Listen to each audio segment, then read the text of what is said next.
Last week I made a video about planning out my year and making a list of video ideas that I wanted to accomplish by the end of that year. Something that was not on that list was getting into a car wreck and then repairing the damage. Today, I'm going to be doing an oil change on my car and attempting to repair all of this while trying to tell some type of cohesive story. Hopefully one that doesn't get in the way of my progress today. This is going to be stressful. It already has been.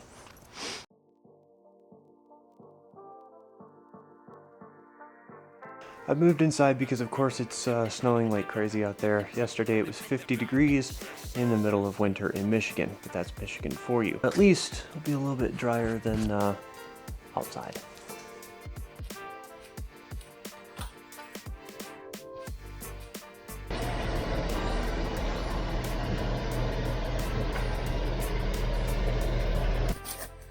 The worst part of that snow is it isn't even like fun snow. It's just wet and gloopy, and as soon as it hits you, it turns into water again. It's not even like, ooh, this is a winter wonderland snow. I think that the most stressful part of a accident that you have and that you can get into, that you obviously don't sustain any injuries from, comes afterward.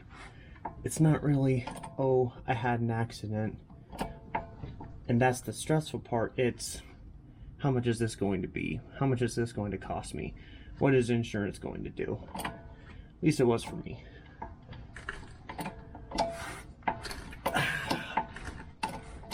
And this is part of that process. This is part of that, what am I going to do? Because for me, I'm the one who caused it. I slid into a guy after I was going around a corner and didn't stop. It was kind of a day like today. Got a lot of snowfall the night before. I guess I wasn't prepared. Also, I was on my way to work and trying to get there. Probably my mind was on other stuff. I don't know. It was not a good experience, but the guy did not stick around. I was the one left. I had to call the police. I had to get the report. I had to fill out insurance.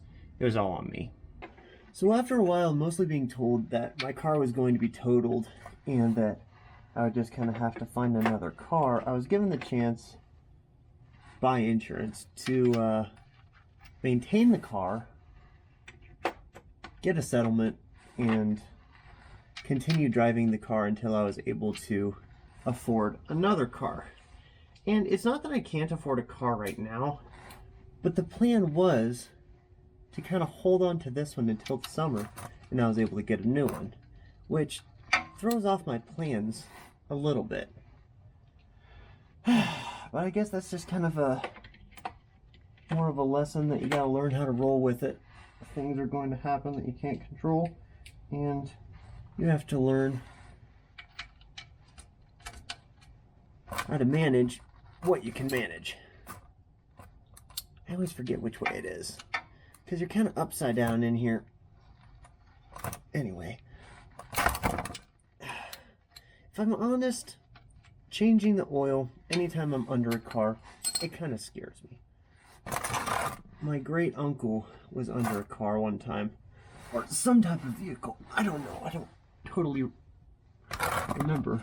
But he was under a vehicle, and because of an accident that occurred, he lost his eye because it kind of landed on him. And I would really not like that to happen with me. I feel like that's going to get on me, but I don't want it to get on my clothes. I like this shirt. It's a work shirt. It's the same work shirt that Van Nystad uses. And yes, that is why I got it. So, doing car things is already not my forte. Or a cup of tea, as some like to say.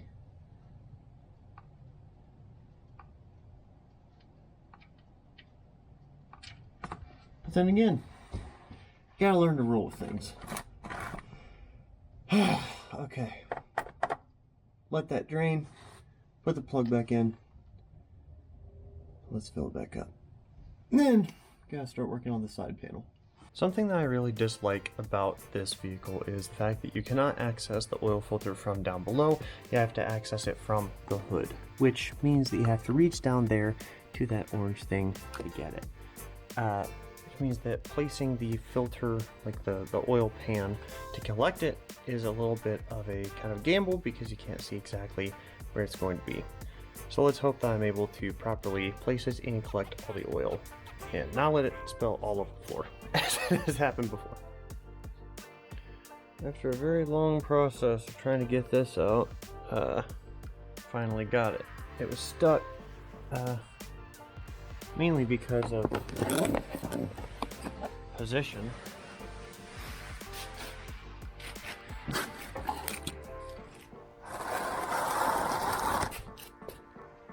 Oh, shoot. And that's what I was talking about. Probably can't see it, but oil spill. Shoot. Man, that's not cool. Crap. Okay, well, always grab your shop towel.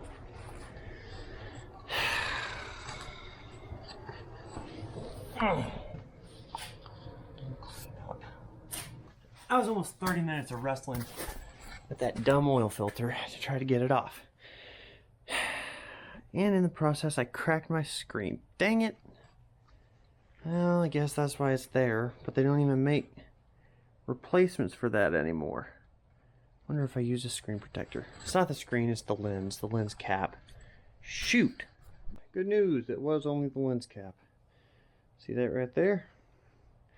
That is the lens cap that I installed and didn't know, like probably 4 years ago, if it would actually be a good idea or not. Turns out, a falling shock light that doesn't stick as well as I thought that it would can cause a lot of damage to a camera screen. Shoot. Well, good that I had it on. Now, put the filter back on, put some oil back in, and get onto this damage, which is quite extensive. I think that life rarely, if ever, gives us exactly what we think we're going to get. No matter how much we plan or how much we try to anticipate what is going to happen, I think that life has a chance and a way of throwing us curveballs. And I think that that's what kind of separates good people from great people. And people who do good things versus people who do great things. The people who do good things have good plans and execute good plans.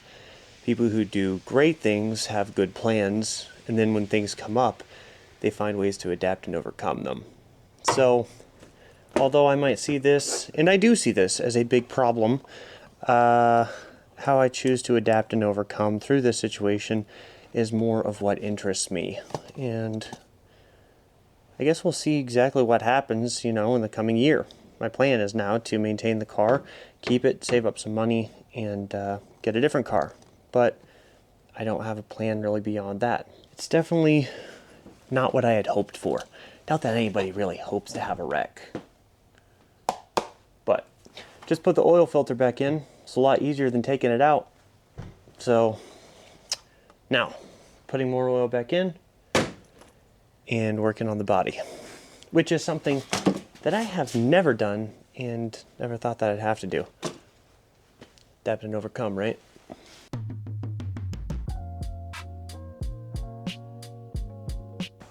The biggest problem that I want to address today with the outside panels is the door. This is as far as the door can open, about 3 fingers width on the top.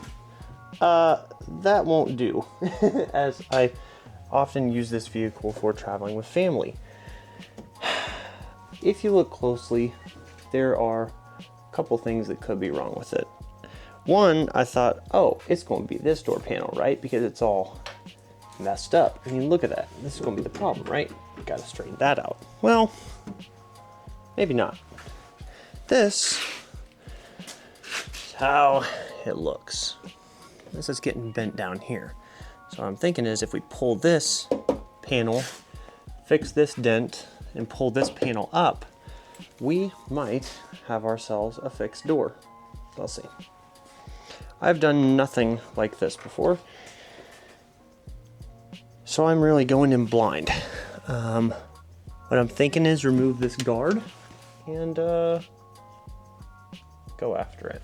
So I finally decided to close the door of the garage so that I would stay a little bit warm. Went inside, got some food. Do I have any crumbs on my mouth? And now I'm going to take off the tire to access the inside so that now I can bend out the outside. Kind of like how we have to deal with problems when they come. Remove the obstacles, get to the inside of the problem so you can fix what seems to be the problem on the outside. Let's get to it.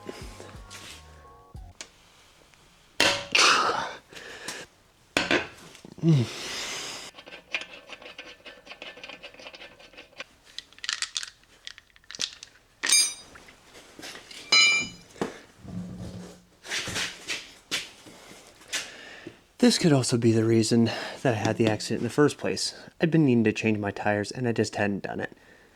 Those are pretty bare. Especially when it's on icy roads anyway.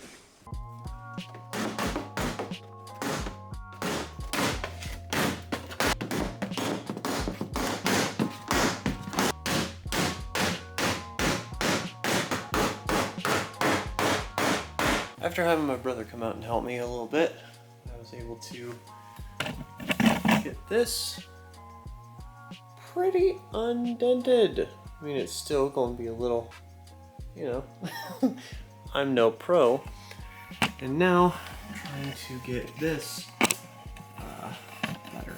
See how the door overlaps. There was quite an overlap right here. And then I started using some crowbars to even it out, and it's a little bit more even. But there he is now, my boy. What up, man? Yeah. If you can't tell, I'm tired, I'm frustrated, and that's how life goes. Would you do the honors, Andrew, and open this door up? See if it'll open. Oh, look at that. Goodness. It's gorgeous. Hold on. Gotta move your big self. Okay, close it. Gingerly. Okay. I was right. No. That's pretty good. Anything to say? I'm super proud of Aaron for all the jobs that he did. Yeah. I just got everything finished up. All that is left, put on the wheel. Everything that I wanted to do today, I completed. I got this somewhat evened out so that it doesn't look like I was in an accident from the very front, and I'm now able to open up my door, which is a very positive thing. So now I'm going to put this wheel back on, call it a day, and tack the rest of it when I need to.